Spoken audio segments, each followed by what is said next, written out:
ನಮಸ್ತೆ ನನ್ನ ಆತ್ಮೀಯರೇ, ಖುಷಿಯಿಂದ ಹೊಸ ಕಲಿಕೆಗೆ ತಮಗೆಲ್ಲರಿಗೂ ಸ್ವಾಗತ. ನಾನು ಇವತ್ತಿನ ವಿಡಿಯೋದಲ್ಲಿ ಸಿಂಪಲ್ಲಾಗಿ ಬೆಂಡೆಕಾಯಿ ಚಟ್ನಿನ ಯಾವ ರೀತಿಯಾಗಿ ಮಾಡ್ಕೊಳ್ಬಹುದು ಅನ್ನೋದನ್ನು ತಿಳಿಸ್ಕೊಡ್ತಾ ಇದ್ದೀನಿ. ಇದು ರೊಟ್ಟಿ ಜೊತೆಗಂತೂ ತುಂಬಾ ಸೂಪರಾಗಿರುತ್ತೆ. ಮಕ್ಕಳು ಕೂಡ ಇಷ್ಟಪಡೋ ಹಾಗೆ ಯಾವ ರೀತಿಯಾಗಿ ಚಟ್ನಿನ ಕೊಟ್ಕೊಳ್ಬಹುದು ಅನ್ನೋದನ್ನು ನೋಡ್ಕೊಳ್ಳೋಣ ಬನ್ನಿ.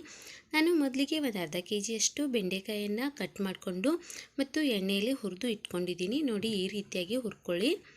ನೋಡಿ, ಚಿಕ್ಕ ಚಿಕ್ಕದಾಗಿ ಕಟ್ ಮಾಡಿಕೊಂಡು ಎಣ್ಣೆಯಲ್ಲಿ ಚೆನ್ನಾಗಿ ಹುರಿಬೇಕು.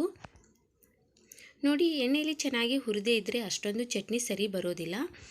ಚೆನ್ನಾಗಿ ಹುರ್ಕೊಂಡು ನಂತರ ನಾನು ಕಲ್ಗಲ್ಲಲ್ಲಿ ಒಂದು 4ರಿಂದ 5 ಮೆಣಸಿನ್ಕಾಯಿ ಮತ್ತು ಒಂದು ಸ್ವಲ್ಪದಷ್ಟು ಉಪ್ಪನ್ನು ಹಾಕ್ಕೊಂಡು ಕುಟ್ಕೊಳ್ತಾ ಇದ್ದೀನಿ.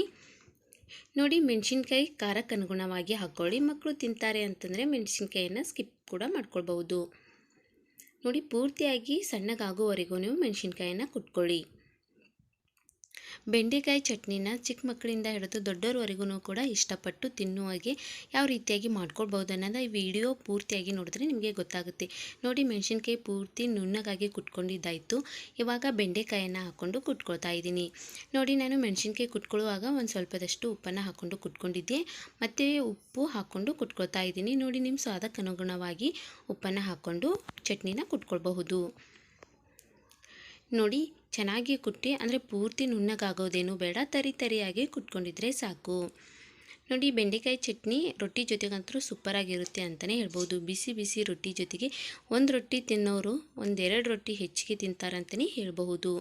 ಇವಾಗ ನಾನು ಒಂದು 5ರಿಂದ 6 ಬೆಳ್ಳುಳ್ಳಿನ ಹಾಕ್ಕೊಂಡು ಕುಟ್ಕೊಳ್ತಾ ಇದ್ದೀನಿ. ಬೆಂಡೆಕಾಯಿ ಪಲ್ಯ ತಿಂದು ಬೇಸರ ಅನಿಸಿದರೆ ಈ ರೀತಿಯಾಗಿ ಚಟ್ನಿ ಮಾಡ್ಕೊಂಡು ತಿನ್ನಿ, ತುಂಬಾ ಸೂಪರಾಗಿರುತ್ತೆ. ಇದಕ್ಕೆ ಜಾಸ್ತಿ ಸಮಯ ಕೂಡ ಬೇಕಾಗೋದಿಲ್ಲ.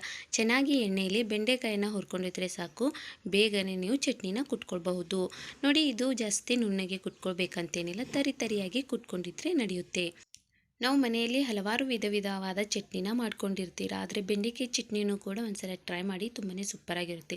ನೋಡಿ, ಈ ರೀತಿಯಾಗಿ ತರಿಯಾಗಿ ಕುಟ್ಕೊಂಡ ನಂತರ ಒಂದು ಬೌಲಲ್ಲಿ ಹಾಕ್ಕೊಂಡು ಇಟ್ಕೊಳ್ತಾ ಇದ್ದೀನಿ. ಇದನ್ನು ನೀವು ಬಿಸಿ ರೊಟ್ಟಿ ಜೊತೆಗೆ ಹಾಕ್ಕೊಂಡು ತಿಂದರೆ ಸೂಪರಾಗಿರುತ್ತೆ. ನಾನು ಮೊದಲಿಗೆ ಹೇಳಿರೋ ಹಾಗೆ ಒಂದು ರೊಟ್ಟಿ ತಿನ್ನೋರು 2 ರೊಟ್ಟಿ ತಿಂತಾರಂತಲೇ ಹೇಳ್ಬೋದು. ನೋಡಿದ್ರೆ ಅಲ್ವಾ ವೀಕ್ಷಕರೇ, ಬೆಂಡೆಕಾಯಿ ಚಟ್ನಿನ ಅತಿ ಸುಲಭವಾಗಿ ಮತ್ತು ಸಿಂಪಲ್ಲಾಗಿ ಯಾವ ರೀತಿಯಾಗಿ ಮಾಡ್ಕೊಳ್ಬಹುದು ಅನ್ನೋದನ್ನು ಖಂಡಿತವಾಗ್ಲೂ ಈ ಬೆಂಡೆಕಾಯಿ ಚಟ್ನಿ ರೆಸಿಪಿ ನಿಮ್ಮೆಲ್ಲರಿಗೂ ಇಷ್ಟ ಆಗಿದೆ ಅಂತೇಳಿ ಭಾವಿಸ್ತಾ ಇದ್ದೀನಿ. ಇಷ್ಟ ಆಗಿದ್ದರೆ ನೀವು ನಿಮ್ಮ ಮನೆಯಲ್ಲಿ ಒಂದ್ಸಲ ಖಂಡಿತವಾಗ್ಲೂ ಟ್ರೈ ಮಾಡಿ. ಹೀಗೆ ಮುಂದಿನ ಹೊಸ ವಿಡಿಯೋ ಒಂದಿಗೆ ನಾನು ನಿಮ್ಗೆ ಸಿಗ್ತಾ ಇರ್ತೀನಿ. ಟೇಕ್ ಕೇರ್, ಬಾಯ್. ಖುಷಿಯಾಗಿರಿ, ಸದಾ ಹೊಸದನ್ನು ಯೋಚಿಸ್ತಾ ಇರಿ. Thank you.